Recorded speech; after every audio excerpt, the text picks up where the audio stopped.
यहाँ आसपास कोई बाजार है क्या? यहाँ आसपास कोई खेल का मैदान है क्या? यहाँ आसपास कोई तालाब है क्या? यहाँ आसपास कोई अस्पताल है क्या?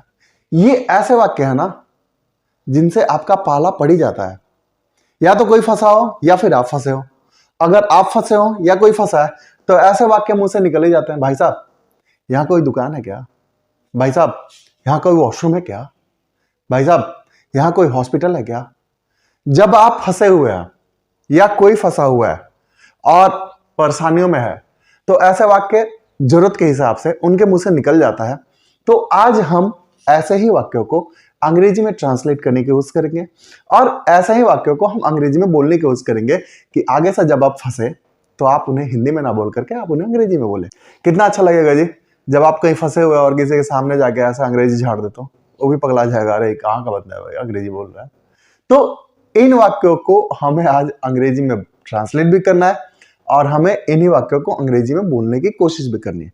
तो चलो आज हम इन्हीं वाक्यों को अंग्रेजी में ट्रांसलेट करेंगे और बोलेंगे। लेकिन आज हम क्या करेंगे? आज हमारे पास present tense, past tense and future tense तीनों टेंस में वाक्य हैं। बहुत सारे ऐसे स्टूडेंट्स हैं जिनका कंप्लेन रहता है कि सर आप सिर्फ एक टेंस में बताते हो। अरे तो लो ना यार, प्रेजेंट, पास्ट, फ्यूचर तीनों टेंस में आ गया। अब तीनों टेंस में करना क्या है तो भाई हम आपको बता देंगे। आपको प्रैक्टिकल करना है, आपको ऐसे हिंदी के वाक्य को बोलने की कोशिश करनी है और धीरे धीरे आपकी अंग्रेजी सुधर जाएगी।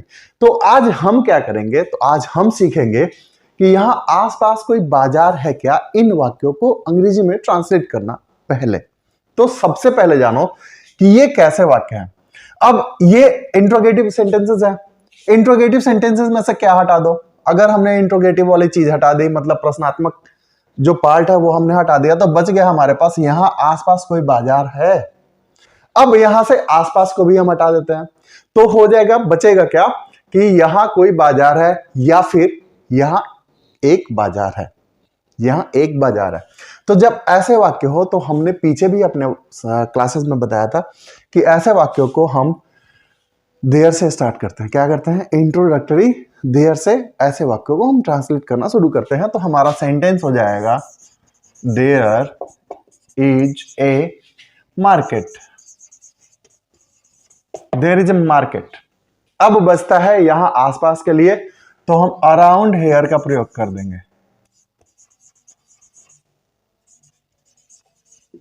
There is a market around here, यहां आसपास कोई बाजार है।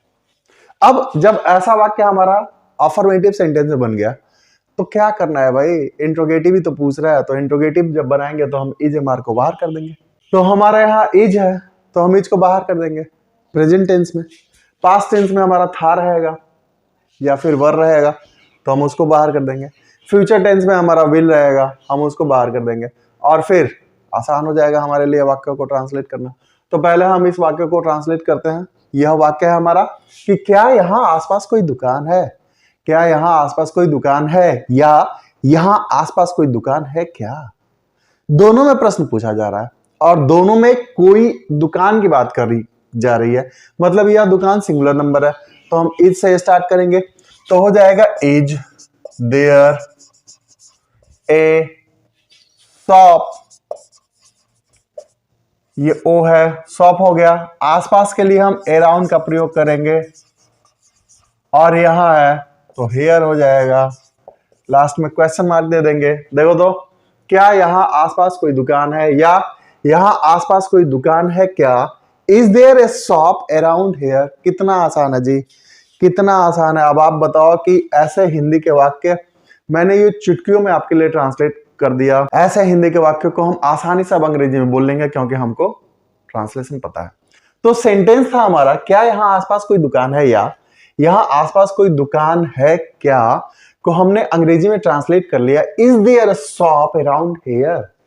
अब आप बताओ कि अगर इसमें था है तो क्या आपसे ट्रांसलेट नहीं हो पाएगा?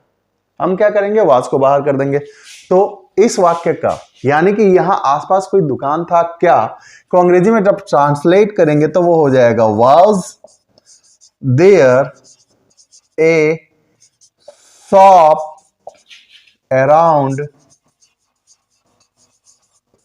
here? Was there a shop around here?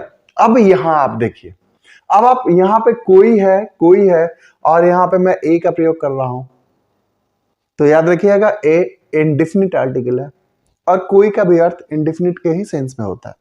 तो आप यहाँ पे एनी का भी प्रयोग कर सकते हैं, ए का भी प्रयोग कर सकते हैं, कोई मायने नहीं रखता, चल जाएगा। आजकल अंग्रेजी भाषा में सारी चीजें चल रही है, सेंस के हिसाब से ट्रांसलेशन बनाया जा रहा है। तो आप is there any shop around here या फिर is there a shop around here, आप दोनों तरीके से अंग्रेजी में ट्रांसलेट कर सकते हैं, गलती नहीं होगी। तो प्रेजेंट टेंस के बाद हमने पास्ट टेंस के वाक्यों को ट्रांसलेट किया। हमारा वाक्य था यहां आसपास कोई दुकान था क्या, हमने ट्रांसलेट कर दिया was there a shop around here. ठीक वैसे ही जब गागेगी वाला होगा तो हम क्या करेंगे, विल का प्रयोग करेंगे। Will there be a shop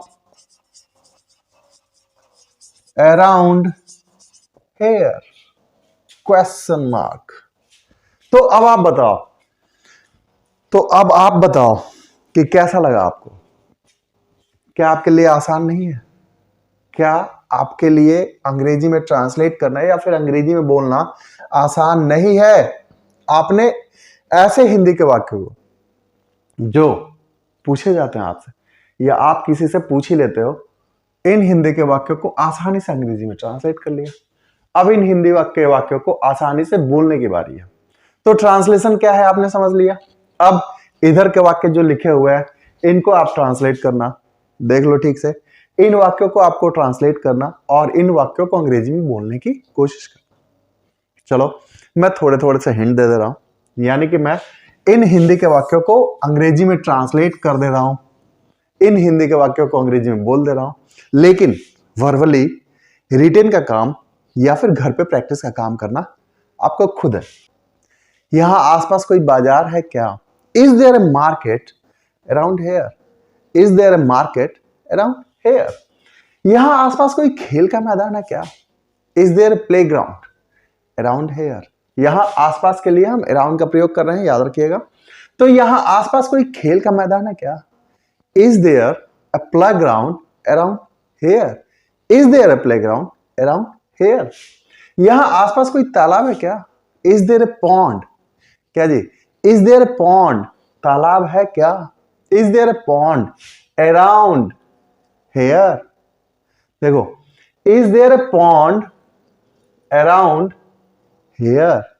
तो यहां आसपास कोई तालाब है क्या के लिए हम बना देंगे is there a pond around here. यहां आसपास कोई अस्पताल है क्या? यहां आसपास कोई अस्पताल है क्या भाई? तो is there a hospital around here? Is there a hospital around here? अब जब आपको ऐसे हिंदी के वाक्य मिल जाए, दिमाग में तुरंत उन्हें अंग्रेजी में ट्रांसलेट करो और उन्हें अंग्रेजी में फटाक दे बोल डालो, तभी तो समझेंगे लोग कि हाँ जी आपकी अंग्रेजी दुरुस्त होती जा रही है, आपकी जो पढ़ाई हो रही है वो सही ट्रैक पे जा रही है और आप प्रतिदिन कुछ ना कुछ सीख रहे हो। तो आज की क्लास कैसे लगी चैट बॉक्स में मुझे जरूर बताना, और आगे आपको कैसे हिंदी के वाक्यों को अंग्रेजी में अनुवाद करने में परेशानी का सामना करना पड़ा या वो कैसे वाक्य हैं जिन्हें आप अंग्रेजी में बोल नहीं पाते हो, चैट बॉक्स में मुझे बताना। मिलते हैं अगले क्लास में। Have a good day.